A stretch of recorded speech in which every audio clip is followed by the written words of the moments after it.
Well, happening now, it looks like the search for survivors in Moore, Oklahoma is unfortunately just about over. Rain prevented emergency workers from digging through all the piles of rubble overnight, some of them literally 4 feet tall. And the town's fire chief says all the buildings have been searched 3 times now. Besides that, here's what else we know this morning. The tornado is now an EF5. That's the strongest category possible. Coming up in about a half hour, meteorologist Kristen Van Dyke is going to explain more about what that means to us. Plus, we now know it killed 24 people, including 9 children. We now go to Moore, Oklahoma to get the very latest this morning with CBS's Begad Shaban. Good morning, Begad.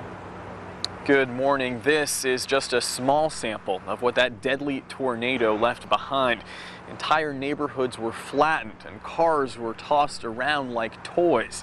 And here in Oklahoma, that destruction is about a mile wide and 17 miles long. The search for bodies and survivors is nearly complete. Hello? Can you hear me? Officials say they've checked every home at least once, but they plan to double and triple check to make sure no one goes unfound. Still, authorities don't expect to find any more casualties. At least 24 people died from the tornado, including 9 children. Most of the youngest victims died at Plaza Towers Elementary School. It's been replaying and replaying in my head.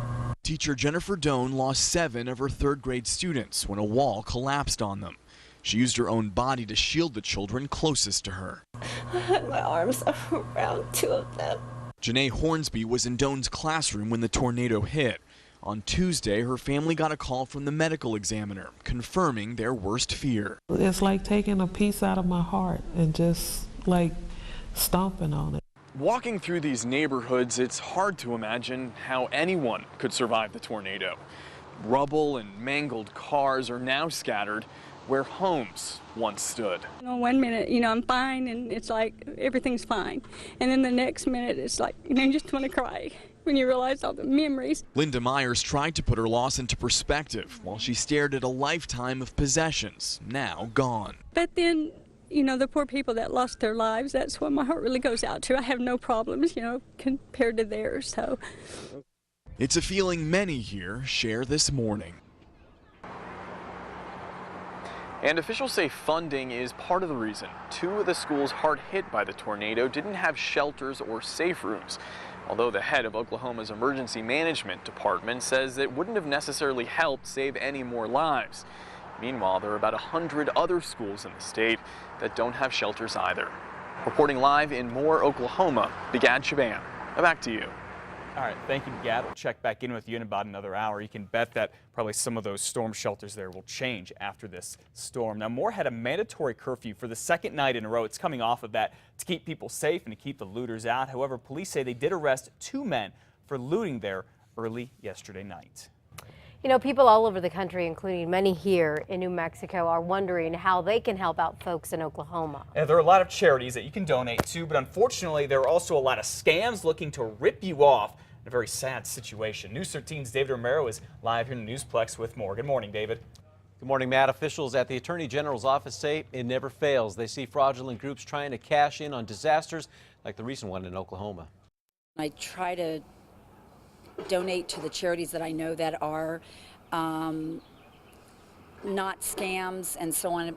American Red Cross is the #1 charity that I always contribute to. That's the #1 piece of advice from the AG's office. If you decide to contribute, make sure it is to an established charity.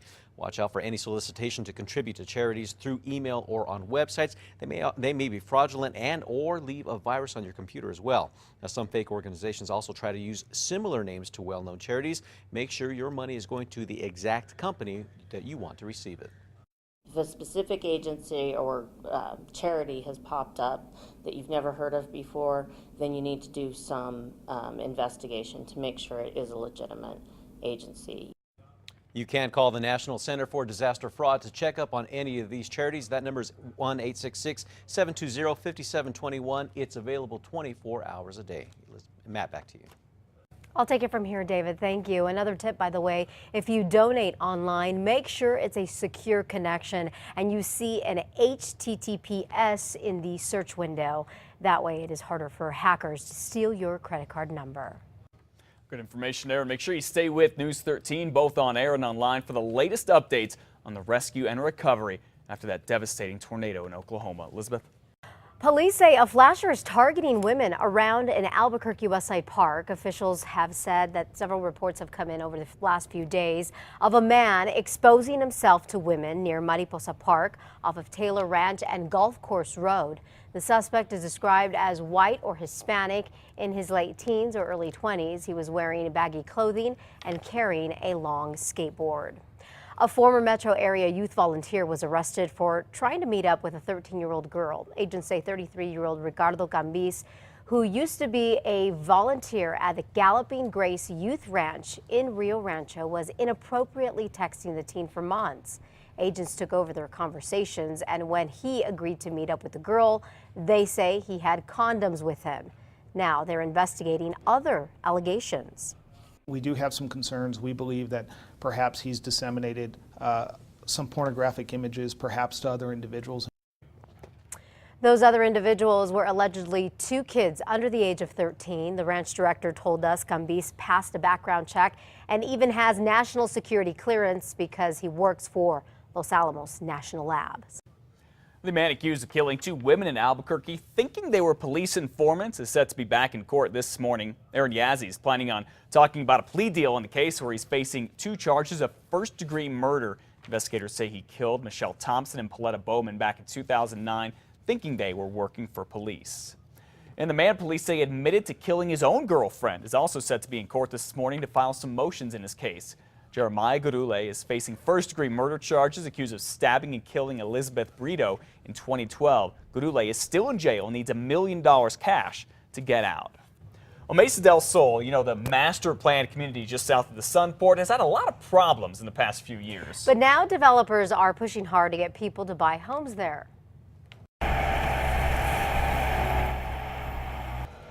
80 homes are already built and work is about to start on 100 more. Mesa del Sol offered a $5,000 incentive to UNM employees who buy houses there. Now that offer is being extended to Sandia Lab and Kirtland Air Force Base employees. The fact that they are our neighbors, and we really want to promote the fact that we're nearby and we're close to Kirtland, Sandia, and UNM. The Mesa del Sol master plan calls for building 50 or 40,000 homes over the next 50 years.